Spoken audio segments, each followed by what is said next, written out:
Now, it is compulsory for everyone who is intending to get an employment visa or residence visa to go through the screening of the following that I'm going to mention. The following are HIV and AIDS,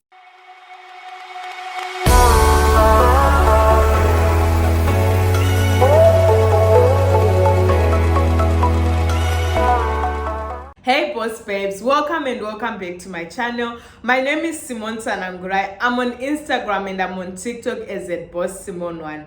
If it is your first time tuning in, you are more than welcome to be part of the family. And if you're a returning subscriber, you already know that I love you so much and I appreciate you.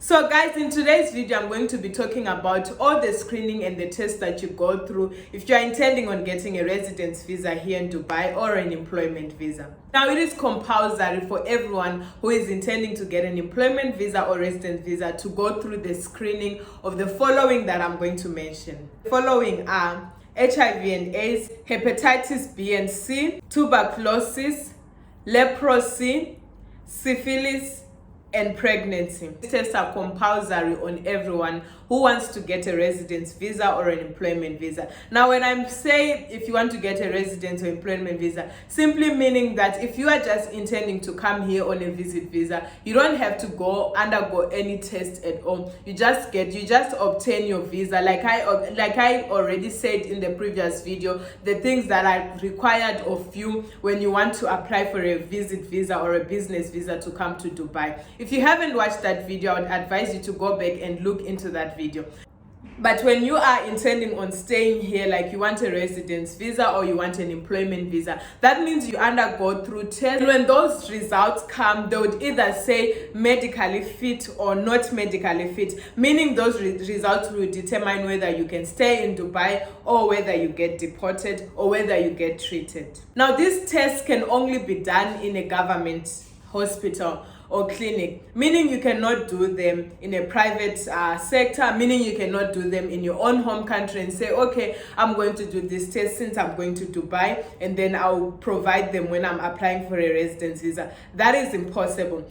As soon as you get a job or as soon as you start undergoing a process of applying for a residence visa, your details will be taken. Everything that is needed of you will be taken. The person who employs you is the one who's going to take the details, which I'm going to mention in the next video, all the details that are going to be needed of you when you are going for those tests. If the test of all the things that I mentioned come out positive, that means you get denied of an opportunity of getting a visa. Your visa gets denied.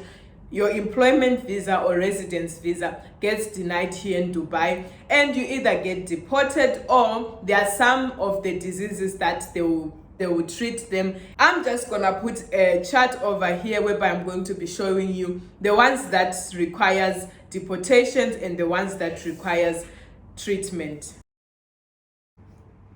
So guys, as you can see, according to this chart, when you have HIV and AIDS, all expatries, meaning all groups, for either a new visa, a renewal visa, that means it's a deportation, as you can see according to this chart. And if you have hepatitis B, 6 categories, that means treatment or deportation. There's still a question mark there, whether they treat it or they deport you. And then if you have hepatitis C, not tested, the hepatitis C, they are not testing it, so it's just left like it is. If you have leprosy or expatriates, meaning deportation. And then if you are pregnant, 3 categories. As I have mentioned already, the employer decides if they are still gonna continue with the process with you or not. And then if it's syphilis, 6 categories, that means treatment. You won't get deported, you just be treated. And then tuberculosis, TB, or expatriates, treatment, then deportation. Thank you so much, guys, for tuning into today's video. Don't forget to check me out on my other social media platforms. I'm on other social media platforms. Don't forget to subscribe to my channel, and don't forget to leave a comment down below if you have any question or any query. And I'm here to inspire and to be inspired. I love you guys all so much, and see you in my next video.